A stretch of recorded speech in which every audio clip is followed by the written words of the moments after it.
Capítulo 2 del Cristo de espaldas de Eduardo Caballero Calderón. La mañana del viernes.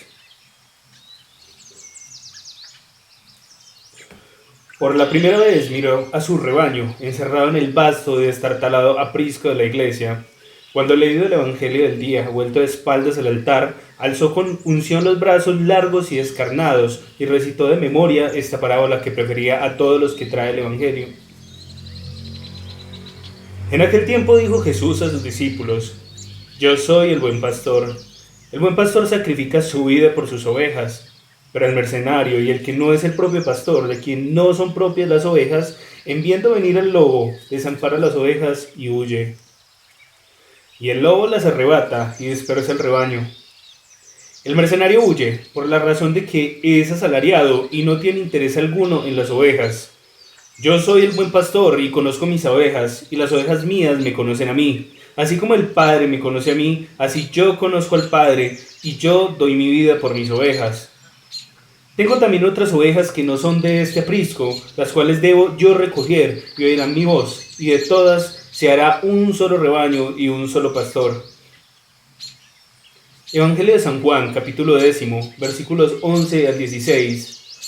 He escogido esta divina palabra al dirigirme por la primera vez a vosotros, mis feligreses, mis ovejas, porque en verdad os digo que yo quisiera ser un cura en quien vosotros veáis un buen pastor. Como le sucedía casi siempre, por muy estudiado que tuviera el cuerpo del sermón, las ideas se le fugaban de la cabeza al comenzar y embrollársele las palabras. Entre las tentaciones más útiles y difíciles de vencer, que asaltan al corazón de los predicadores, figura la de ceder a la cadencia de la palabra y al encanto indefinible de la retórica. Al comenzar a predicar se le escapaban las ideas como un tropel de ovejas asustadas cuando aparece amenazante el lobo de la gramática, y las frases, arrebatadas por un ritmo melódico, se alargaban, se desarticulaban y se perdían en el vacío. Se volvían cometas cuya cuerda se rompe, es decir, frases sin cola, sin complemento lógico y directo. ¿Para qué tales vanidades cuando quien habla no es el hombre sino el Evangelio? Es como agitar con la mano el agua pura de un pozo, con lo cual solo se consigue enturbiarla.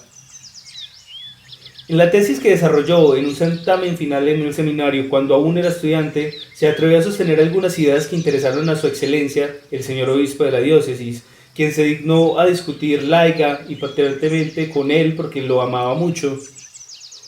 Era aquel un viejo comprensivo y discreto, que en su juventud practicó la elocuencia. Ante él sostuvo el joven seminarista que la preocupación literaria perjudica la exposición correcta y clara de la doctrina evangélica. Antes la embrolla y oscurece, como quien agita el agua de un pozo con la mano. Tal pensamiento nacía del estudio concienzudo que había hecho de los sermones de Cuaresma. Algunos oradores sagrados procuran adornarlos como a pasos de procesión o altares de Jueves Santo, con cintas, repujados, terciopelos, candelas y arabescos, de manera que el auditorio de los fieles, colgado de estas vanidades, olvida el fondo y la sustancia de la palabra de Cristo. Esta quedaba sepultada, como los santos de pueblo, cuyas imágenes herían ahora dolorosamente sus ojos puestos en una Santa Rita y en un San Roque con su perro. Aparecían a cual más feo, como un matrimonio campesino que espera la hora del mercado para descender de su peana y mercar unas arracachas.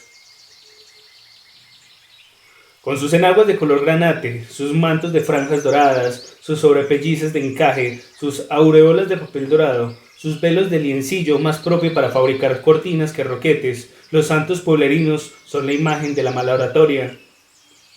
Ya lo dijo el padre Isla en su Fray Gerundio de Campanzas, pero la absurda moda que él combatió renace como la verdolaga en todos los climas. Y la preocupación literaria y gramatical, tan vacúa, tan mundana, perjudica la exégesis. Cristo habló en palabras sencillas y transparentes como el agua, que abrevaban el corazón de un pueblo cuya imaginación estaba acostumbrada a la miel de una lengua esencialmente parabólica. Se refería a hechos, costumbres y cosas íntimamente familiares a los pastores, los pescadores, los artesanos, los obreros y los campesinos que fueron en esa tierra de bendición los primeros hombres de Cristo. Cuando él les hablaba de un lagar y una viña, era porque viñedos y lagares se esmaltaban las colinas del lago del Tiberíades. Cuando aumentaba una torre era porque del lado del Cafarnaún, entre las agrias peñas, se veían muchas torres del tiempo de David, y cuyo amparo levantaron sus tiendas los patriarcas del Viejo Testamento. Y cuando recordaba los cerdos, las ovejas, las cabras y el buen pastor, era porque pastores de cabras y de ovejas detenían un momento su paso para oírle contar una parábola, cuando reaban sus rebaños hacia Jerusalén en la proximidad de la Pascua. Cristo habla también para nosotros, los hombres de una edad que entonces se consideraba futura. Se dirigió a los gentiles que habitaban lugares distintos de los valles y desiertos de su tierra natal, y eran gentes de otros países, así como nosotros somos gente de otros tiempos. Y de la misma manera que los apóstoles recibieron el don de lenguas que les transfundió el Espíritu Santo para que los entendiesen los gentiles que no conocían el arameo, así también la doctrina de Cristo para los apóstoles de los nuevos tiempos solicita un don de comprensión y exposición que sirva para actualizar la divina enseñanza. Es pues orar dentro del espíritu evangélico que iluminó la mente y desató la lengua de los apóstoles, traducir la palabra del Señor a las costumbres, los usos, los hechos y las cosas que hoy nos son familiares, porque lo importante es el fondo y no la forma, el pensamiento y no la imagen que inspiró el Evangelio. El buen pastor sacrifica su vida por sus ovejas, pero el mercenario y el que no es el propio pastor, de quien no son propias las ovejas, en viendo venir al lobo, desampara las ovejas y huye, y el lobo las arrebata y dispersa el rebaño.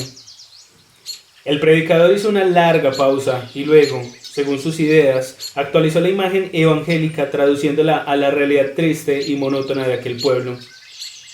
El cura es el buen pastor, repitió. Es el hombre a quien le interesan los fieles que tiene a su cuidado, en cuanto seres que sufren y hay que consolar por el amor de Dios. Pecan y hay que perdonar en nombre de Dios. Yerran y hay que corregir para conducirlos a Dios y por el buen camino. Solo un hombre en estas montañas se puede interesar tan directa, tan íntima, tan desinteresadamente por la persona y el alma de cada uno de sus habitantes. Y ese hombre es el cura. Tenemos que considerar que el señor alcalde, por ejemplo, en nombre de un gobierno temporal, se interesa por el progreso del pueblo y la seguridad personal de cada uno de sus vecinos. Se percató entonces de que en la primera fila de bancas, que no eran muchas, pues no pasaban de media docena, y el resto de la iglesia estaba desnudo, y a la sazón, por ser día de entre semana, casi solo. En la primera fila, entre dos guardias descalzos y soñolientos, había un hombre de ojos enrojecidos y lagañosos. Tenía también el pelo hirsuto y revuelto, el rostro abotorgado y en la boca grandes dientes desportillados y amarillos. Miró un momento a los ojos del orador, sorprendido, y luego volvió la cabeza hacia la concurrencia de los fieles para enterarse de que, en efecto, habían producido esas palabras. El orador ya continuaba pensando para sí, este bruto debe ser el alcalde. El juez, hermanos míos, en nombre del poder judicial, que también es un poder temporal, velará porque se cumpla la justicia, porque los crímenes de que Dios nos libre y nos proteja no permanezcan impunes, porque los enemigos de la sociedad sean castigados, los huérfanos protegidos, los derechos de todos respetados por igual. En la segunda banca, detrás de quien parecía ser el alcalde, un viejo de pelo cano y ojos protegidos por gruesas gafas de aro de plata, caeó discretamente al hombrecito enteco y amarillo, picado de viruelas, que se encontraba a su lado hurgándose los dientes con una pluma de pollo. Y los consejeros municipales, cuya autoridad emana del pueblo mismo, tienen a su cuidado los intereses materiales, los dineros de recaudo, los negocios del vecindario. Hablaba muy lentamente para perseguir el efecto de sus palabras. Divisó ahora en las últimas filas 3 sonrisas desdentadas que se abrían en sendos rostros terrorizos, erizados de cerdas ralas. Pensó que aquellos 3 indios debían ser concejales, porque no llegaba a llamarlos consejeros, de lo cual ellos nunca habían caído de la cuenta. Y el diputado. Aquí se encabrizaron 2 ovejas, un joven de rostro entre verde y amarillo porque era muy sambo, que se encontraba en medio de los policías y el alcalde, y un mocetón de pelo negro y abundante que le brotaba a 2 dedos escasos de las cejas y se hallaba solo en un taburete que, al pie de una columna del presbiterio, se encontraba pegado a una silla de banqueta y la sazón vacía. Y el notario, el viejo de las gafas de aro de plata, recibió en los riñones dos encontrados y discretos codazos. Por un costado, el del hombrecito picado de viruelas, a quien él había despertado hacía un momento, y por el otro, al de una señora de ojos pequeñitos, cuyas facciones de la nariz chata hacia abajo naufragaban en una marea de grasa que se esponjaba en el busto en una bola imponente. Cuando el sacerdote explicó que tanto el diputado como el notario tenían funciones muy delicadas que desempeñar en el pueblo, una sonrisa de aprobación resplandeció en todas las filas. Luego pasó a explicar que al médico le correspondía cuidar de la salud de los cuerpos, y en la última banca alguien sopló una cuchufleta al oído del boticario, que se mordió los labios sin poder contestar porque era muy duro de cabeza. Y cuando habló de los deberes del jefe del municipio, de la cabeza visible del lugar, de su miembro sobresaliente, pues pensó que a no dudar tendría que haber un gamonal en ese pueblo, todas las miradas de los fieles se dirigieron a la silla vacía. El joven del taburete contiguo contestó casi en voz alta a una pregunta que le formuló desde la cuarta banca una cuarentona muy peripuesta, cuerda de ella que al sonreír enseñaba dos dientes revestidos de oro. No sé, anoche no me quedé en la casa, pero hoy es primer viernes y ha debido venir a comulgar, debe estar enfermo. Pues bien, ninguno de esos personajes que he nombrado, con ser tan importantes para la salud, la tranquilidad, la justicia, el progreso, la riqueza, el buen gobierno y la felicidad de este pueblo, es el verdadero pastor, el buen pastor de que habla la parábola evangélica. Este es el cura que representa a Dios mismo y, como lo dijo el Evangelio, sacrifica su vida por sus ovejas. Pero el mercenario y el que no es el propio pastor, de quien no son propias las ovejas, en viendo venir al lobo, desampara las ovejas y huye. Y el lobo, la política baja y parroquial, la concupiscencia del dinero, la maledicencia, la envidia, el odio, la venganza, el chisme, las arrebata y dispersa el rebaño. El párroco llega, con su palabra, a donde no penetra el médico con sus drogas, ni el notario con sus escrituras, ni el juez con sus sentencias, ni el alcalde con sus edictos, ni el político con sus promesas electorales. El alma solo es de Dios, y en su santo nombre, como guardián de un rebaño que solo a él le pertenece, el cura vela sobre cada uno de sus fieles, lo mismo que el buen pastor sobre cada una de las ovejas. Pero quiero llamarlos la atención hacia estas últimas y comprometedoras palabras de nuestro Señor Jesucristo, con las cuales culmina y se perfecciona la enseñanza de la parábola que estamos comentando.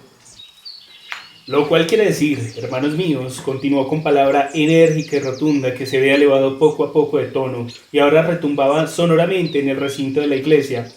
Lo cual quiere decir que yo, guardián de este rebaño y párroco de este pueblo que el señor obispo, en el nombre de Dios, me ha encomendado, no reconozco enemigos, ni acepto ovejas de dos pelambres, ni tolero que las blancas nieguen a las negras, por no ser blancas, su derecho a oír mi voz, que es la palabra evangélica. Aquí, hermanos míos, de todas se hará un solo rebaño y un solo pastor. Ante mí, en este pueblo, y fuera de él, hasta donde alcance mi jurisdicción eclesiástica, todos los fieles serán iguales, pues ante el buen pastor que está en los cielos, todos hacemos parte del rebaño, y seamos blancos o negros, todos somos ovejas. Vuelto de espalda a los fieles, se dirigió al centro del altar, con las sienes bañadas de sudor, pero con el alma tranquila. No pudo ver por eso que entre los rostros de la concurrencia, en su mayoría estólidos, feos, inexpresivos, algunos se ensombrecieron y otros se iluminaron con una sonrisa irónica. Cuando el monaguillo agitó la campanilla, en la iglesia se hizo un silencio helado, tenso, húmedo, como el de un cuarto que durante mucho tiempo hubiera permanecido vacío. Mientras se quitaba los ornamentos y los doblaba cuidadosamente para guardarlos en la vieja y carcomida alacena que olía a moho y a rato muerto, rumiaba una vaga indignación que no se concretaba en ideas claras y resentimientos precisos. Era algo confuso, mezcla de muchas impresiones mezquinas, sobre todo le llenaba de desaliento la claudicación que tuvo a la madrugada, cuando vencido por la tentación de beber no supo poner a prueba su resistencia espiritual. Le avergonzaba íntimamente su conducta, así como aquella inicua parodia de la liturgia a que se reducía la misa rural, acolitada por un rapazuelo descalzo y mocoso a quien tuvo que llamar la atención para que tocara la campanilla cuando alcanzaba a Santos. El sacristán intervenía en menesteres que no le correspondían. Trotaba de un lado a otro del altar por el mero placer de que le vieran pellizcar el monaguillo para que despabilara las velas y pasara el misal de la epístola al Evangelio. El vino era una tintura, más bien agra que dulzona. El agua turbia flotaba en unos frascos opacos que debieron contener alguna loción medicinal y ahora pasaban por vinajeras. El alba, el roquete, la estola, el manipulo y el amito estaban manchados de grasa humana y chorreados de sebo de vela, amarillentos y ajados como si no los hubieran lavado nunca, y él tenía el amor y el respeto de la liturgia. La consideraba no solamente un magnífico y simbólico lenguaje, sino una obra de arte a cuya perfección contribuyeron siglos despaciosos, iluminados por la fe, la misma que palpita en las aguas de las catedrales y vibra en el coro celeste de los registros del órgano. No podía concebir que el misterio que se desarrollaba en el altar, en la penumbra del ábside, entre una nube de incienso y la luz de unas antorchas que recuerdan el esplendor de la verdad velada, degenere en una pantomima rutinaria, sin emoción ni belleza. El sublime espectáculo que contemplaba su espíritu y le sacudía profundamente en las más tiernas fibras del corazón se había convertido entre los altos y descorchados paredones de la iglesia rural. Era una ceremonia fría e inexpresiva, quien cuidaba con tanto esmero de tener limpias y blancas las manos, no por vanidad, sino por ser ellas instrumentos para levantar el cuerpo de Cristo en el altar y exhibirlo a la devoción de los fieles. Aquella madrugada no había encontrado jabón para lavarlas. Por la primera vez en muchos años no se había bañado el cuerpo ni afeitado la barba. Cuando se inclinó sobre el ara en el acto de la consagración de la hostia, lo atormentó una y otra vez el pensamiento de su claudicación ante la sed, pero lo mortificaba todavía más el pensamiento de la boba, que debía esperarlo con el desayuno.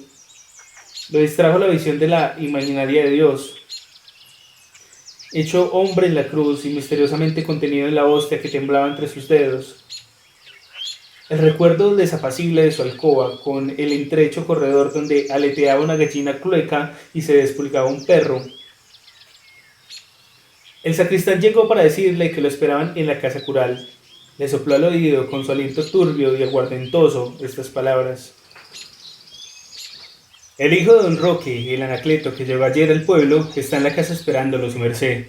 Y es que don Roque, si hijo su merced, no estaba en su reclinatorio durante la misa. ¿Quién sabe qué quería? Porque no vino a comulgar, solo asistió al Narcasis, el otro hijo de don Roque, que es de distinta mamá. Como antes de desayunar tenía que dar gracias a Dios por los beneficios recibidos y esto le llevaría algún tiempo, necesitaba la soledad y el silencio para recogerse sobre sí mismo.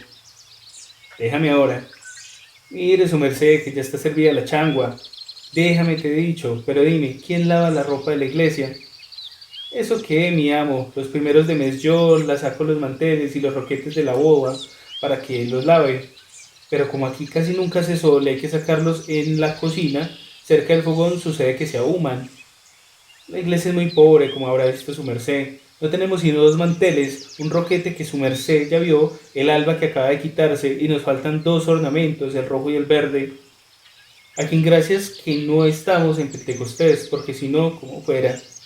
Ahí verá qué hace su merced, porque la señorita Cornelia, la hermana del señor cura viejo, que era muy necia, va a mandar por los otros ornamentos. Ella misma los cortó y los hizo bordar por las monjas del pueblo de abajo, que tienen mano de ángel para esas cosas. Se los dejó emprestados por unos días a la iglesia mientras su merced llegaba. Y bueno, es que le cuente que también se llevó unas maticas de geranio que había en el patio, y el servicio de noche, y el turpial y la lora que estaban en la cocina, y las sábanas floreadas de la cama, y un espejito de aumento que tenía el señor cura viejo para afeitarse. Milagro fue que no se llevara más cosas. El buen cura alzó los hombros con desaliento. ¿Y de dónde sacaste ese vino? Ese vino eran meros 3 sorbos que le apresté esta madrugada a misia María Encarna, mientras podemos mandar por una botella al pueblo de abajo. Y ahora que me acuerdo, su merced trujo plata, porque se acabaron las velas. La señorita Cornelia arreó también con las velas y se llevó hasta los cabos. Bien, bien, después hablaremos de esas cosas. Ahora voy a rezar. Su reverencia me perdone, dijo en ese momento desde la puerta de la sacristía una mujer menuda, de rostro bastante joven, ojos grandes y negros y pelo grasiento, peinado en rizos y tirabuzones que bailaban coquetamente sobre su frente. Vestía un abrigo de color azul fuerte y una pañoleta verde con flores moradas le cubría parte de la cabeza. Buenos días, señorita. Perdóneme usted porque voy a comenzar mi rezo. Dentro de un rato tengo el mayor gusto de atenderla. Es un momentico nada más para decirle a su reverencia que me llamo Dolorcitas Pérez, de los Pérez de Puente Grande, que no son los mismos Pérez del Páramo, y que, en fin, nadie sabe quiénes son estos Pérez, porque hay Pérez de Pérez en este pueblo, y es bueno que su reverencia lo sepa. Hice mis estudios en la escuela normal de señoritas, fui maestra de escuela en el pueblo de abajo hasta cuando me sacaron los rojos. Si yo le contara a su reverencia sería cosa de nunca acabar. Muy bien, muy bien. Dentro de un momento hablaremos si usted me hace el favor de esperarme en la casa cural. ¿Y cómo le pareció a su reverencia el Alfonsito? Alfonsito, el niño que le ayudó en la misa, es el monaguillo. Fue el primero del curso de catecismo el año pasado y yo misma le enseñé las contestaciones en latín. Alfonsito, Alfonsito, ¿qué se habrá hecho ese bandido? Quería prevenir a su reverencia que a veces el muy pícaro le gusta el vino de las vinajeras. Cosas de criaturas, Alfonsito, Alfonsito. El paciente cura, arrodillado en el desvencijado reciclinatorio de la sacristía, ante una despacible pítela del crucificado que había pegada con una tachuela a la pared, tuvo que atender en aquel momento dos nuevas y apremiantes solicitudes. La de una gruesa señora con pendientes de vidrio en las orejas, cobijada con un pañolón de lana gris que resbalaba continuamente sobre el busto tembloroso, y la de una señora alta, delgada, que lucía verrugas en las mejillas y una sombra de bigote en el labio de arriba. La maestra saludó a la gorda, cuando ésta pugnaba para entrar a la sacristía a través de la portezuela de la casa cural, que le quedaba demasiado estrecha. Buenos días, mi señora Ursulita. ¿Cómo amaneció el señor notario? Buenos días, Dolorcitas. Señor cura, y tan jovencito que es. Ave María Purísima. Muy buenos días, su reverencia. Vine a saludarlo y a ofrecerle mi casa, que está aquí nomás a la vuelta, la casa del notario, que mejorando lo presente es lo mejor del pueblo. Y la de Don Roque, en la plaza de abajo, es tan buena como la nuestra. Tiene agua corriente y pozo séptico. Ahí le traje a su reverencia unas mogollitas para su desayuno que le dejé con la boba. No se las he entregado todavía. No, mi señora, muchas gracias. Todavía no he desayunado y tenía el propósito de rezar un poco antes de hacerlo. Abriéndose trabajosamente paso por entre la señora gorda que todavía jadeaba y la flaca que con movimiento mecánico y convulsivo se tiraba continuamente de la mantilla para protegerse de las corrientes del aire, irrumpió en la sacristía una muchacha de hasta 40 años, más bien graciosa y robusta, de dientes de oro que enseñaba continuamente a la admiración de los fieles. Buenos días, Dolorcitas. Mi señora Úrsula, buenos días. Señor cura, muy buenas los tenga su reverencia. ¿Cómo siguió de su neurología, señorita Zoila? Para sus dolores lo único que hay es un parche de cebo caliente por la noche. Mogollitas, decía mi señora Ursulita, precisamente le acaba de dejar el señor cura con la boba unas tiernecitas de las que amasé yo mismo ayer. ¿Se habrá oído hablar de su reverencia de los mogollitas de las gordas? En la tienda del río que está muy a las órdenes de su reverencia para todo lo que se le ofrezca. Así se lo dije a la boba.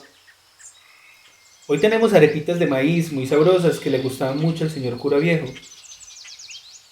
Señor cura, su reverencia me puede atender un instante, interrumpió la señora Zoila, que hasta aquel momento no había tenido la oportunidad de expresarse, sino mediante golpes de todos que le sacudían las espaldas.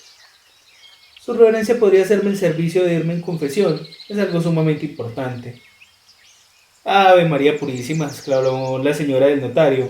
Zoilita confesándose estas horas después de que comulgó en la misa. Una santa, señor, una santa cura, señor cura, una verdadera santa que se la pasa rezando en la iglesia y vistiendo santos. Son cosas mías, dijo secamente la señorita Zoila, fulminando a la señora Ursulita con una mirada cargada de amenazas y una sonrisa agria. Pero se acaba de comulgar, hija. Ese fantasma, masculló el cáliz cortado, asomando la cabeza por encima del grupo que estaba embutido a la puerta de la sacristía. Señor cura, señor cura, Manda a decir la boba que si su merced no piensa ir a desayunarse, porque se le está enfriando el chocolatico. Un momento, por favor, todavía no he podido rezar mis oraciones de acción de gracias. Si las señoras me hicieran el favor de esperar en el corredor. Y las miró suplicante, incorporándose a medias del reclinatorio.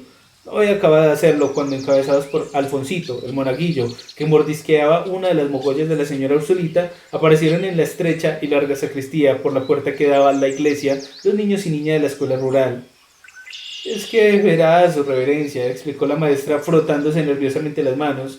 Es que me he permitido traer a los niños y a las niñas de la escuela para que saluden a su reverencia y su reverencia los examine. A mí no, gritó una niña mocosa y además albina rompiendo a llorar. Cállate, mona, le sopló al oído la maestra propinándole un paso de pellizco a hurtadillas del cura.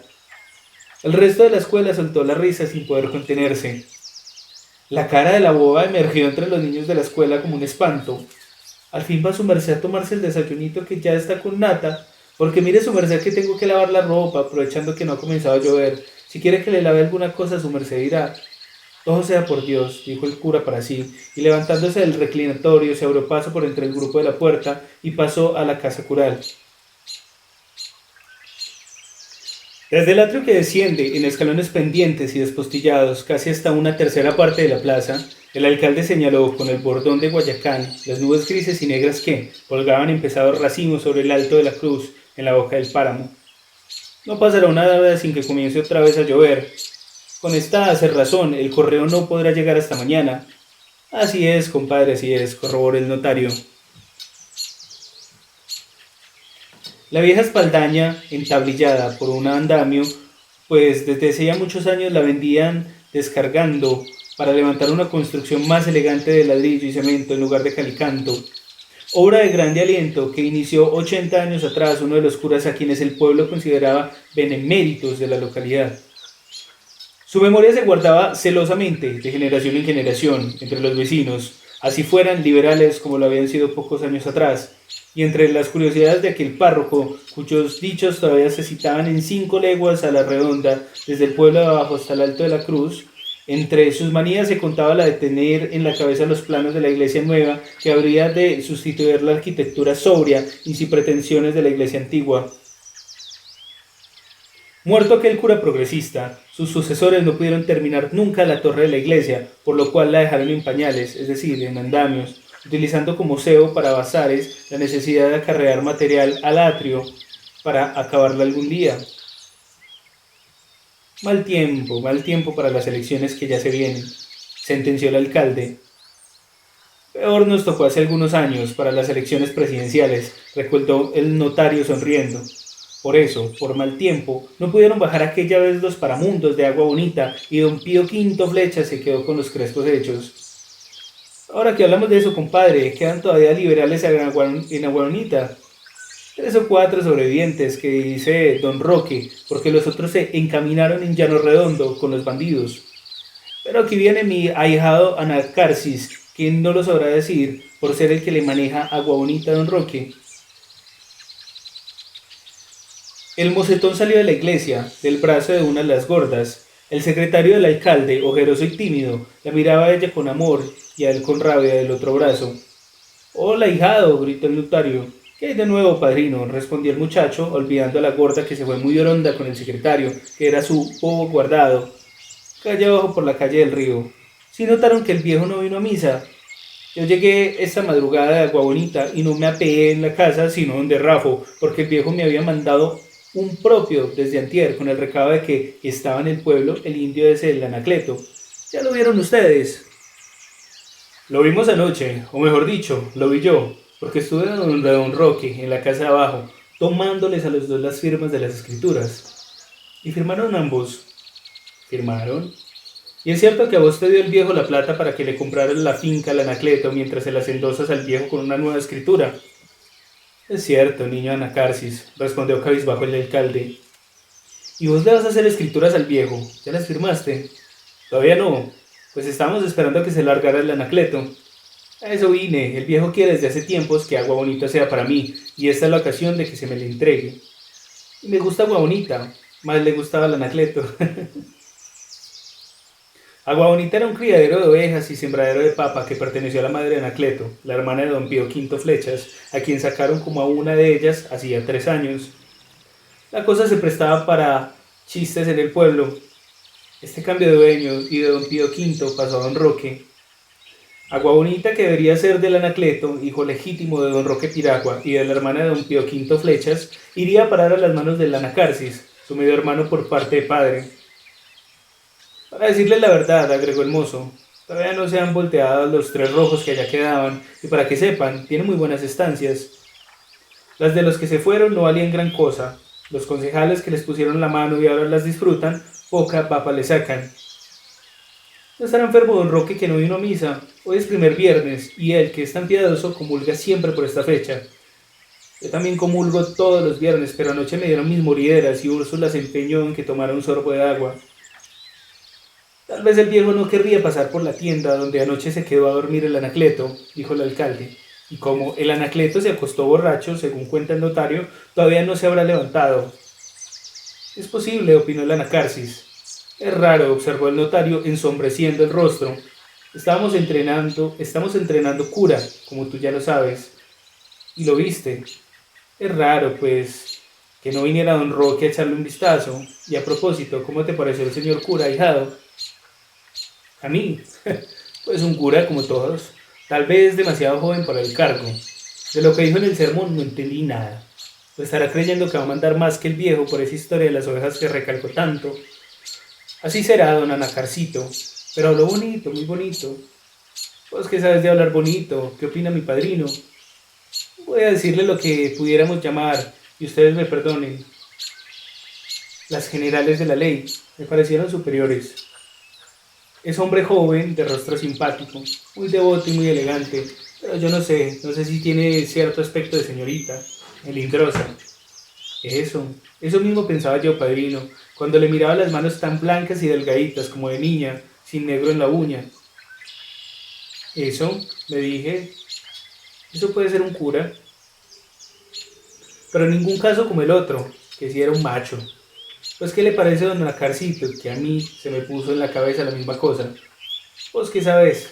Además, por lo que hace a la predicación del señor cura, prosiguió el notario, yo no sé hasta qué punto convenga, casi en vísperas de elecciones, el dejarse venir con esa filípica, un poco despectiva con las autoridades legítimas del pueblo.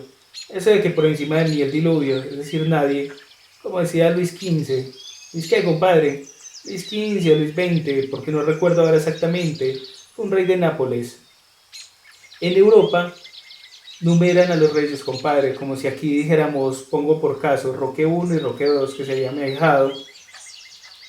¿Cómo sabe usted de esas cosas, padrino?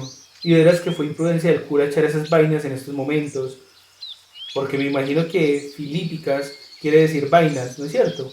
A Dios gracias que por ser día de trabajo no había chusma en la iglesia. No había chusma, hijado, no la había. Pero mi compadre y mi hijado venían detrás de una columna gimoteando a la María Encarna, que estaba en la mayor de las niñas. La bonita. La misma. Por cierto que esta llevaba una cinta roja. Sí, señor, es roja en la cabeza. Y comulgaron ambas. De veras, dijo el alcalde, eso es una provocación, compadre. Hace tiempo que has debido notificarle a la María Encarná que cerrara esa tienda del camino. Me río el alcalde que fuimos a poner. Pero niño Anacarsis, si ya le he subido 2 veces el impuesto de industria y comercio y acabo de prohibirle la venta de cerveza, y su papacito don Roque ya le notificó que no le prorrogaría el arriendo del local ni un día más después del 15.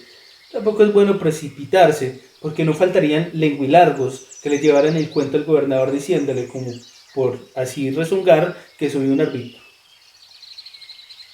Arbitrario y atrabiliario, querrá decir mi compadre. Pero bueno, el hecho es que la María Encarna oyó el sermón y es como si lo hubieran escuchado en el pueblo de abajo, en el páramo, en el Alto de la Cruz, en todas partes.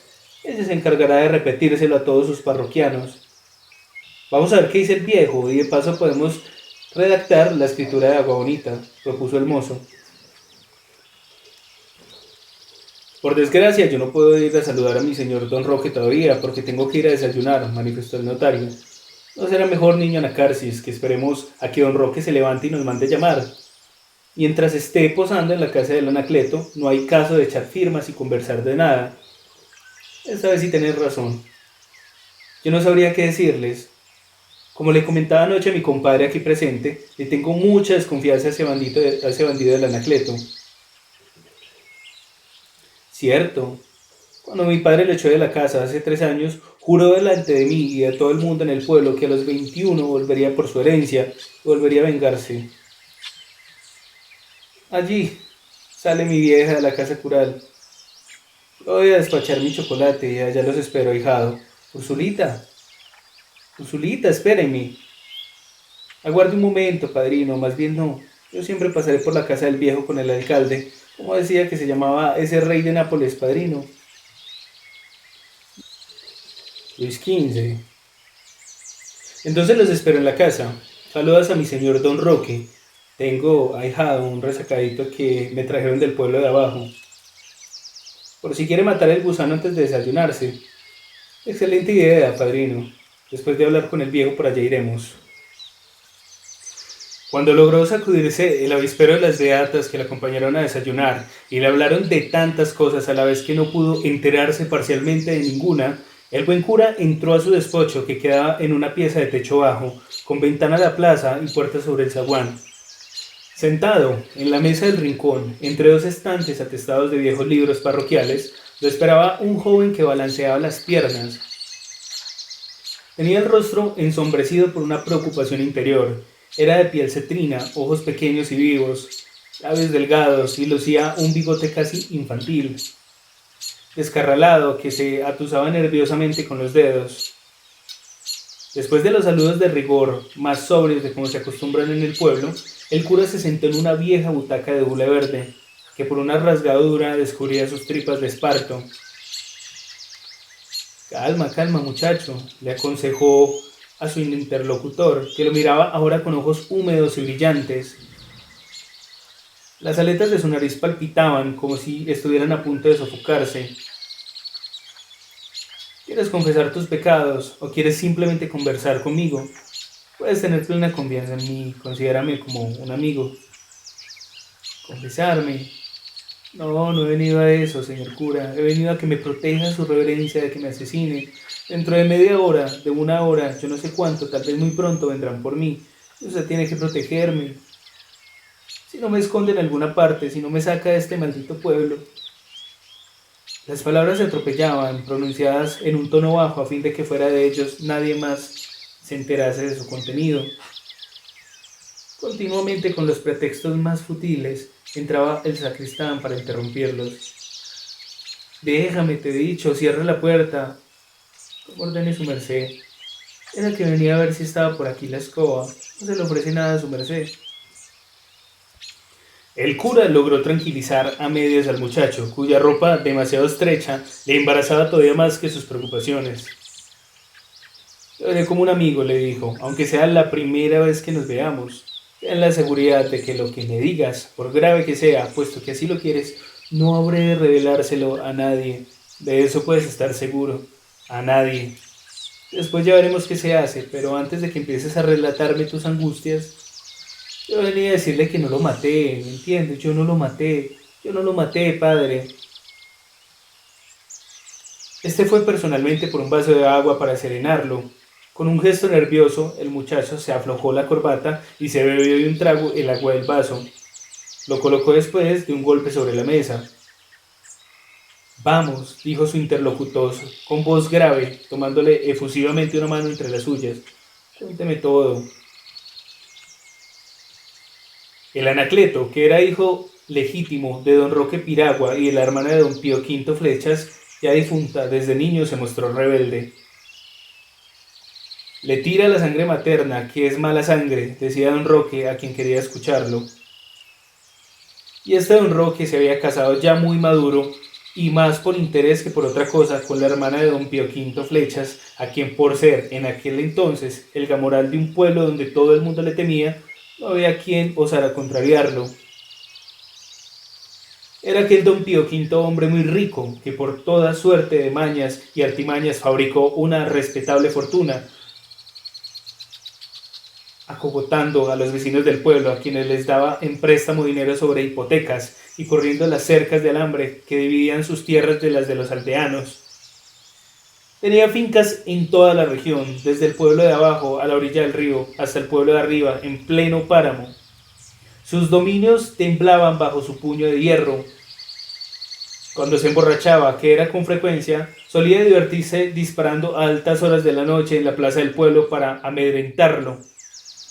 Diariamente salía a la plaza del pueblo, a caballo, muy de mañana, a visitar la finca de Agua Bonita, donde sus hijos naturales trabajaban como peones en los berbechos, pues nunca quiso educarlos.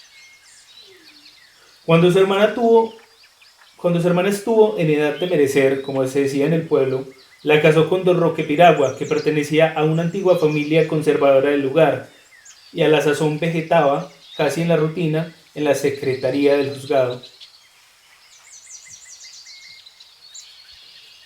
Don Roque Piragua resolvió casarse con la hermana de don Pío V Flechas solo para salir de pobre y en vista de que los tiempos no mejoraban. Su familia hacía rato que había perdido las preeminencias en la provincia, los contratos que alguna vez tuvo en las obras públicas y los remates de las rentas de tabaco y licores, porque todo eso, junto con el transporte del correo, lo acaparó don Pío V. Los piraguas, que a comienzos del siglo fueron muy poderosos, acabaron dispersándose por el departamento, envileciéndose en las ventas de los caminos y reabsorbiéndose en la humilde gleba rural.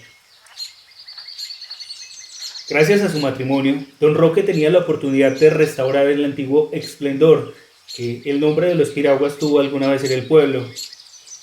Por su parte, don Pío V sellaba mediante esa alianza una tormentosa época de odios y venganzas entre las dos familias, entre las dos dinastías que se disputaban la hegemonía en la provincia. El pueblo, como un remanso, o más bien como un lento remolino del río, daba vueltas sobre sí mismo. Tornaron poco a poco a la vera de don Roque a ahogar piraguas en el pueblo. Muchos volvieron a la gachapanda y consiguieron medrar bajo el ala de su pariente y con la vista gorda del gamoral que con los años parecía haber perdido los dientes y las garras. Fueron tiempos felices que ya nadie recuerda. Los arrendatarios de Agua Bonita y los de todo el contorno de la provincia apenas se daban cuenta de estas mutaciones y cambios de fortuna, porque como decía don Roque, esos indios no entienden nada. Para ellos todo seguía lo mismo, con don Pío V Flechas mandando en jefe soberano sobre el pueblo o compartiendo el poder con su cuñado y antiguo enemigo don Roque Piragua. Este, a medida que pasaban los años y se enriquecía y se rodeaba de parientes, iba mostrando la espuela, muy afilada en su peregrinación por el desierto. Mientras no había elecciones, cuando los requerían para que se matasen unos a otros, los campesinos continuaban escarbando la tierra con su arado de chuzo, bajo las lluvias torrenciales y entre las cerrazones del páramo. Su miserable jornal no se alteraba porque menguara o creciera la fortuna de los gamorales. Fueron estos godos o liberales, no dejaban por eso de mirarlos como a simples bestias de carga. Así se consideraban católicos fervientes, puesto que se llamaban godos y frecuentaban la iglesia, o se tuvieran por partidarios de las reivindicaciones sociales y las ideas avanzadas, puesto que se llamaban liberales y hacían chistes sobre el cura. Lo cierto era que los gamonales no tenían claridad en el primer caso ni sensibilidad social en el segundo. Los campesinos eran los siervos, los desposeídos, los miserables. Su tierra quedaba siempre expuesta al capricho de los caciques, que los acechaban de ella cuando les venía en gana. Sus mujeres seguían cayendo derrengadas por la póliza dominal y el duro trabajo cotidiano. Sus hijos nacían hipotecados al patrón, como los bueyes y los marranos. Sus hijas seguían sirviendo de criadas y meretrices a los amos, pero por una fuerza de inercia que en el fondo no era sino miseria e ignorancia, los campesinos eran liberales si habían nacido en la finca de don Pío V Flechas, en el páramo, y conservadores si alguna vez recibieran el cepo y latigazos en la hacienda de los Piraguas. El equilibrio entre las dos familias, que secularmente se disputaban el predominio de la región, se conservó durante unos años, cuando nació el Anacleto en la finca de la Agua Bonita. Entre su tío, el cacique liberal, que fue el padrino, y su padre, el antiguo secretario del juez. Sobre su cuna habían hecho las paces para siempre las dos familias, a lo menos eso creía la gente. Estamos en una era de política de alianzas que los gobiernos llaman la concentración nacional, decía el notario. Pero no hay que olvidar que don Roque se casó derrotado por la pobreza cuando ya era hombre maduro y lleno de mañas, por lo cual no tardó en hartarse del matrimonio con una mujer a la que en realidad jamás había deseado. Para don Roque querer era desear y lo demás no importaba. Comenzó pues a dejar por largas temporadas a su mujer en la finca de Agua Bonita, que le adjudicó a ella don Pío V Flechas porque la quería mucho. La abandonaba con el recién nacido Anacleto, montaba a caballo y no volvían 2 veces. Andaba por los pueblos y las veredas dando rienda suelta a su mula y a su concupiscencia, que ambas eran muy caprichosas. Decía que se iba de casa, y en efecto, como quien persigue liebres o venados, levantaba en el páramo esas campesinas cuya frescura, tentadora un momento, como las flores silvestres, no dura sino mientras están en la mata, es decir, en el rancho. En una de esas rústicas flores que paró después de cocinera en Agua Bonita, había tenido en Anacarsis. Le tomó cariño a la criatura porque la veía a diario, lo que no le sucedía con otros hijos, a quienes ni siquiera volvía a mirar cuando la madre llegaba a pedirle por el amor de Dios una limosna para no morirse de hambre. Don Pío V, en cambio, sin haberse casado jamás para no alborotar su gallinero, nunca perdió de vista a sus retoños, habidos todos en la misma forma que su cuñado había tenido a los suyos, pero a quienes destinaba con un sensato criterio convencional persona a criados, peones, alpoliques, pastores y guardaespaldas. Por ser suyos, no se le molestaba en pagarles. De ahí que dijera que don Roque, en sus ratos de mal humor, que su cuñado no tenía necesidad de contratar peones porque los fabricaba de balde y en su casa. Don Pío V decía por su cuenta, cuando estaba borracho: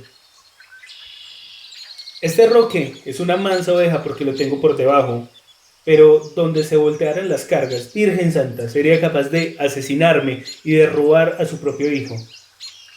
Solo que reza y empata y santas Pascuas. El Anacleto y el Anacarsis se crearon juntos bajo el mismo techo, y cuando murió la madre del primero y se rompieron completamente las buenas relaciones entre don Roque y don Pío V, que solo la difunta había logrado mantener en las apariencias, el Flechas cargó con su sobrino para Agua Bonita, donde lo crió a su imagen y semejanza, como si fuera su hijo. El Piragua, por su parte, se llevó a la casa del pueblo, que por herencia materna también le pertenecía al Anacleto, al otro muchacho, al Anacarsis, a quien siempre había preferido al legítimo. Es natural que lo prefiera, decía con sorna el notario, es natural.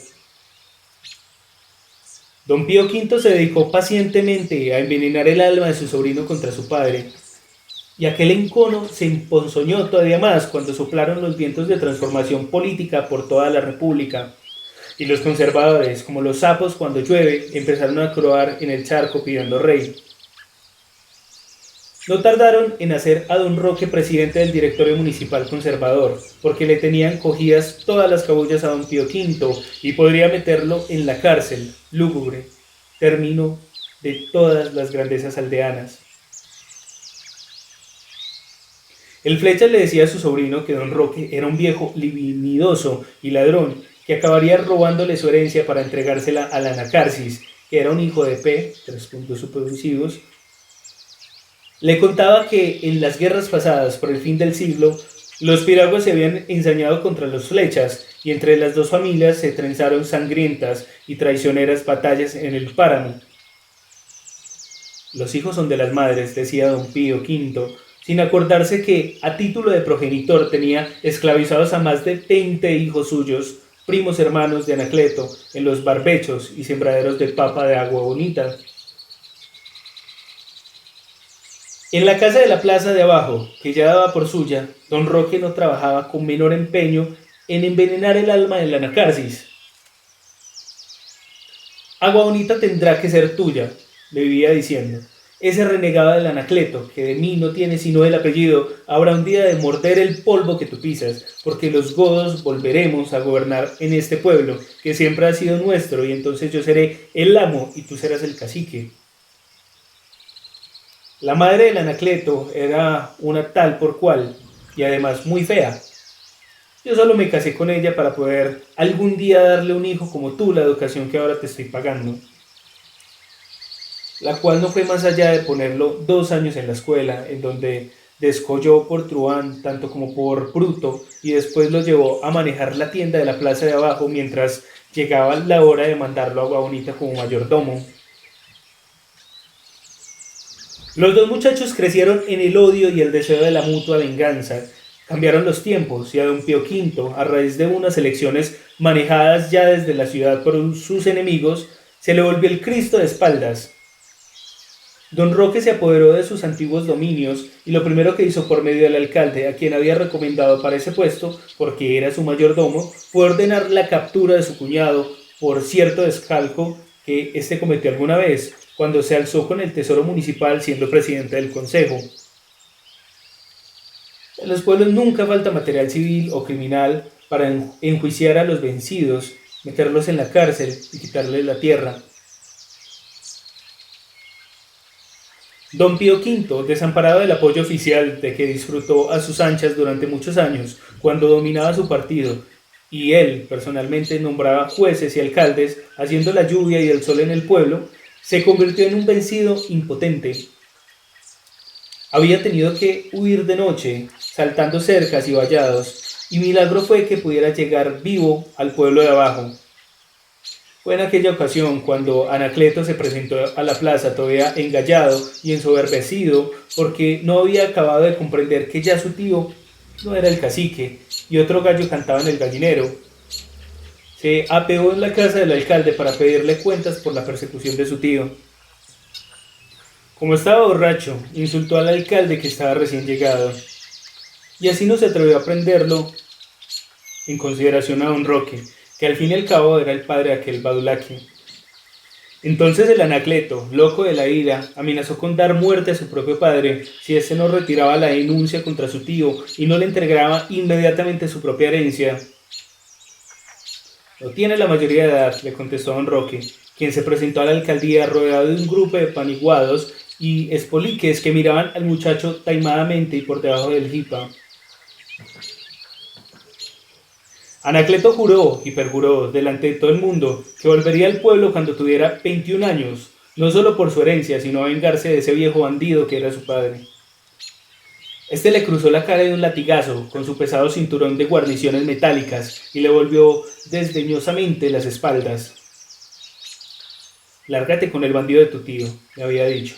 Dile que algún día me las pagará todas juntas, comenzando por la vergüenza que tuve que sufrir siendo godo y piragua al casarme con la gran P, 3 puntos suspensivos, de tu mamá, que era flecha y además roja. El Anacleto, mordiéndose los labios, pero acorralado por los secuaces de su padre, no tuvo más camino que tragarse su humillación y seguir pronto el del otro pueblo. Desde aquel día y desde esto, hacía 3 años, el Anacarsis pasó a mayordomo de Agua Bonita como estaba previsto. Don Roque reinó cómodamente en el pueblo de arriba y don Pío V se refugió en el de abajo, donde todavía quedaban liberales que le guardaran las espaldas. El Anacleto se dio a rodar por el mundo, lo cual no es mera figura, porque se metió a chofer. Solo permaneció unos pocos días con su tío en el pueblo de abajo y marchó después a la capital de la República para buscar trabajo, huyendo de la vergüenza que había dejado en su pueblo, y ni su amante tío logró detenerlo con halagos. No volveré en 3 años, su merced, le dijo al despedirse en la carretera cuando montó en el bus. Volveré cuando tenga los 21 años y pueda reclamar mi herencia con la ley en la mano, y lo vengaré a su merced y a mi madre, que en paz descanse. Desde aquel día, en lugar de hacerse llamar Anacleto Piragua, se borró el apellido de don Roque y se puso Flechas por su madre. En cambio el Anacarsis, desde aquella fecha memorable en que su padre arrojó del pueblo a su medio hermano, sacó cédula electoral, aunque ya tuviera varias con el apellido de Piragua, por más que su padre no lo hubiera reconocido oficialmente por pura pereza. De manera que, cosa curiosa, el hijo natural se reputó legítimo cuando éste, por despecho, comenzó a considerarse natural.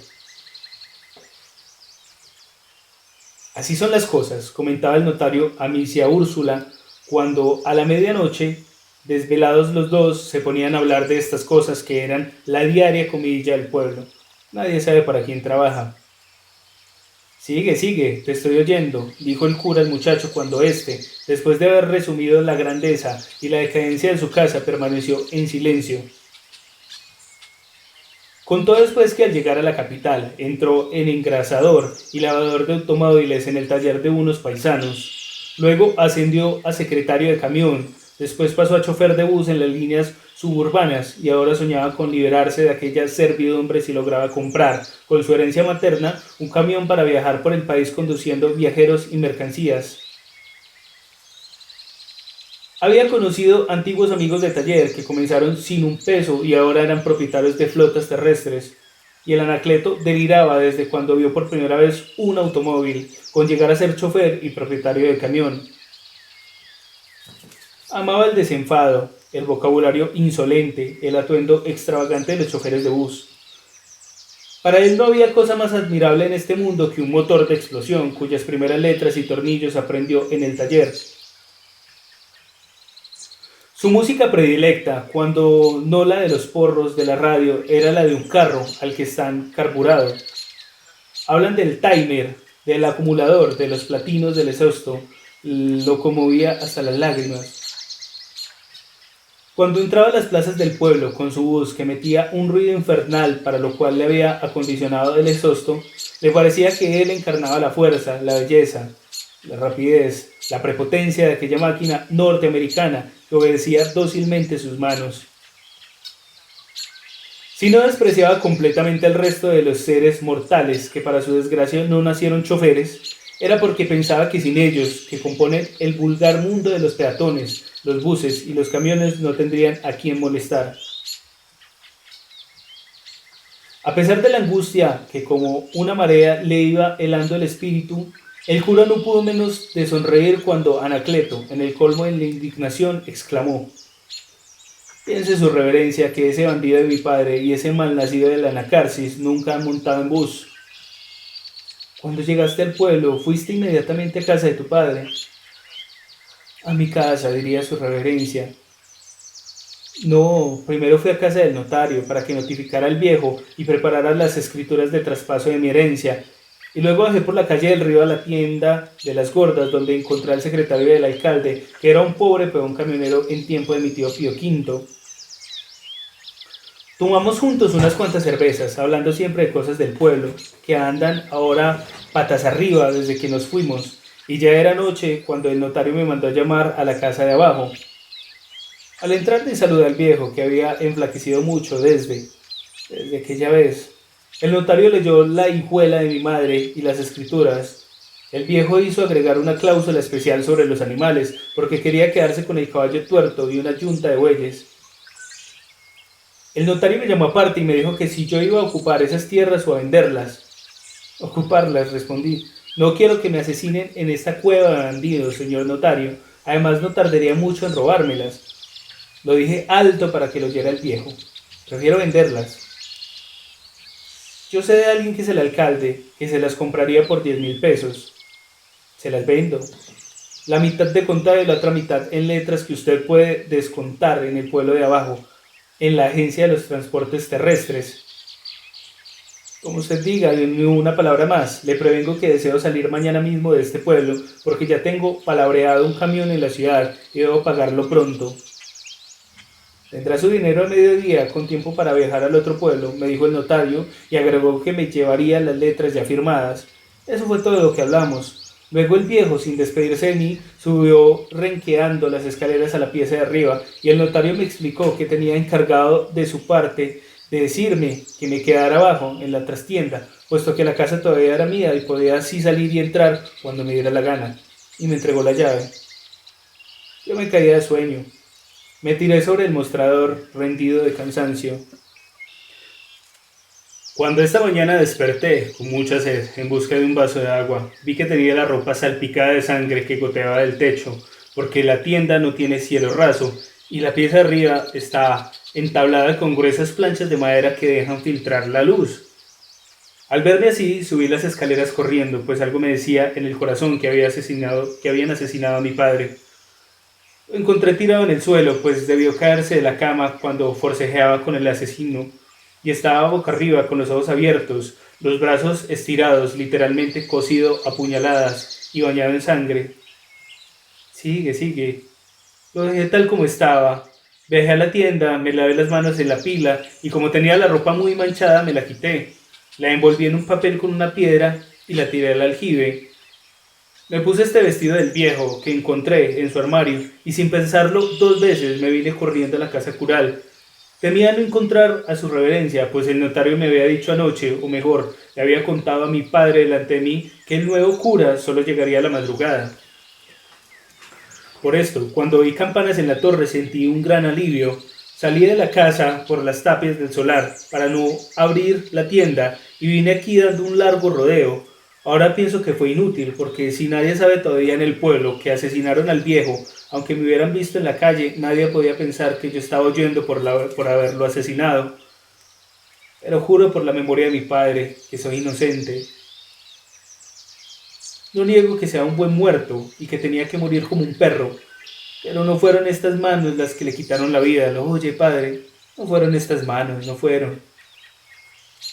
Por la mente del cura pasaban raudos los más contradictorios pensamientos. ¿Sería Anacleto el asesino? No lo sería. ¿Y qué podría ser él? Recién llegado a un lugar desconocido para averiguar la verdad.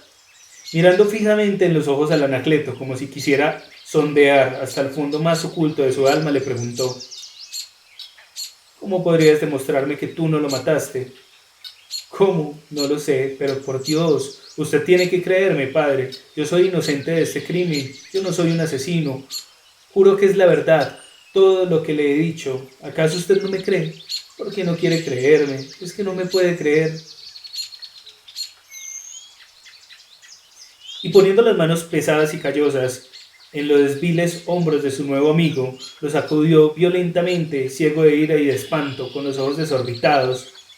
Yo te creo, hijo mío, creo todo lo que tú me has dicho, lo quiero creer todo, Dios me libre de malos pensamientos. ¿Qué derecho tendría yo para poner en duda tus palabras? Dios mismo no te creería, pero los demás, ¿qué pensarán los demás cuando se conozca este crimen? Lo comprendo. Usted es un hombre bueno, pero los otros son unos malvados. Por eso usted tiene que esconderme pronto o conseguirme una mula para poderme ir antes de que sea tarde. ¿Lo oye usted? Ya comienza a lloviznar y dentro de una hora estará lloviendo a cántaros en el páramo. No puedo perder tiempo, por la Virgen Santísima, ayúdeme. Ante todo, yo debo ir a la casa de tu padre para llevarle los últimos auxilios. No es necesario, padre, está bien muerto. Tú tienes que acompañarme hasta su casa para demostrar que tú no lo mataste. El muchacho se retorció las manos hasta desconyuntárselas y lo miró con los ojos suplicantes. No quiero negarle que yo lo odiaba, y lo odiaba como no he odiado a nadie en mi vida, como nunca volveré a odiar, pero no podía matarlo, le juro por mi madre que yo no lo maté. Solo Dios conoce la verdad, hijo mío, porque solo Él penetra como un rayo en el corazón de los hombres, y para sus ojos nada de oculto, ni siquiera en estas tinieblas del páramo. Mira, hijo mío, oye, Anacleto, se te olvidó cambiarte las botas, que están manchadas de sangre. No me había fijado. Si estaba loco, soy un insensato. Tal vez se salpicaron con el charco, todavía fresco, que encontré en la pieza de arriba, al pie de la cama, cuando subí a ver si habían asesinado al viejo. Pero yo no lo maté, le juro por Dios que no lo maté. ¿Qué necesidad tenía yo de matarlo? No soy un criminal, padre. Hoy deberían entregarme las copias de las escrituras, como puede preguntárselo al notario, y el primer contado de la venta me lo iba a dar el alcalde. Con ese dinero pensaba comprar un camión, como ya se lo dije, para piratear por los pueblos. ¿Matarlo yo? ¿Para qué? Yo no soy un bruto, padre. ¿Y todavía lo odias? Yo no lo odio. Cuando lo vi tirado en el suelo, boca arriba, con los ojos abiertos que parecían mirarme, Sentí yo no sé qué en el corazón y me dio lástima. Al fin y al cabo ese pobre viejo era mi padre. El buen cura, intensamente pálido, sonrió con tristeza al ver al joven que no lo despistaba un momento y estaba pendiente de sus labios. El Anacleto continuó. Y después, ¿quieres saber lo que hice? Después me hice la señal de la cruz al pie del cadáver. Lo perdoné entonces. Ya ves cómo Dios es grande, lo perdonaste. No he tenido tiempo de pensar en eso. Si volviera el viejo a vivir, si pudiera resucitar, lo volvería a odiar como al principio, porque era un hombre profundamente malo. Era un infame. Era un hombre que había insultado a mi madre, pero no lo mataría. Ya sé que no podría matarlo. Yo no soy un asesino. Ahora tienes que perdonarlo. Está muerto y solo Dios puede juzgar de su alma. Como usted quiera, si es necesario lo perdono. Pero ayúdeme, padre, escóndame. No tardarán en venir por mí. Ay, usted todavía no los conoce. Usted acaba de llegar al pueblo. Son malos y crueles, y rencorosos y asesinos. Del único que tal vez podría fiarme, porque es un hombre honrado, es del notario. Arrodíllate, arrodillémonos. Vamos a pedirle los dos a nuestro Padre Jesucristo, que está presente en todas partes y nos está oyendo, que por los méritos de su pasión te dé fuerzas para sobrellevar esta prueba tremenda y a mí me ilumine. Los dos estamos necesitados de Cristo. Yo ni siquiera me atrevo a juzgarte, por miedo a incurrir en un juicio temerario y en un mal pensamiento. Te prometo que sea lo que fuere y pase lo que pase, seguiré siendo tu amigo y no te desampararé un solo instante. Yo no puedo hacer más. Me lo prometo. Te lo prometo, y por eso me atrevo a aconsejarte que no huyas, porque al huir te condenarías a tú mismo. ¿Entiendes? No tienes que temer a la justicia si eres inocente. ¿Por qué la temes y por qué huyes? El muchacho brincó como si le hubiera picado una avispa. La justicia. Bah, ¿cómo se conoce que usted está recién llegado a este pueblo y no conoce a los hombres? La justicia dice usted. ¿Y de qué justicia me está hablando? ¿Acaso hay justicia en este pueblo? La del alcalde, que era un peón de mi padre. La del juez a quien hizo nombrar el viejo por misericordia. La justicia. No me haga usted reír. El cura se estremeció de espanto. Aquel joven se había puesto entre sus manos y había jurado, con un acento de íntima convicción, que era inocente de aquel crimen atroz. ¿Quién pudiera saberlo? Si era inocente y no le ayudaba a escapar de esa justicia cuyas entretelas, descubiertas por las amargadas palabras de Anacleto, los llenaban de terror y de desaliento, como si hedieran. No era condenarlo a muerte el detenerlo y no dejarlo huir, pero si le ayudaba a escapar y el muchacho resultaba culpable, arrodíllate, tornó a decirle, mirándolo a los ojos sin pestañear, y se arrodillaron ambos, el uno al lado del otro, en la entera del piso, ante el crucifijo de pasta que se hallaba sobre la mesa.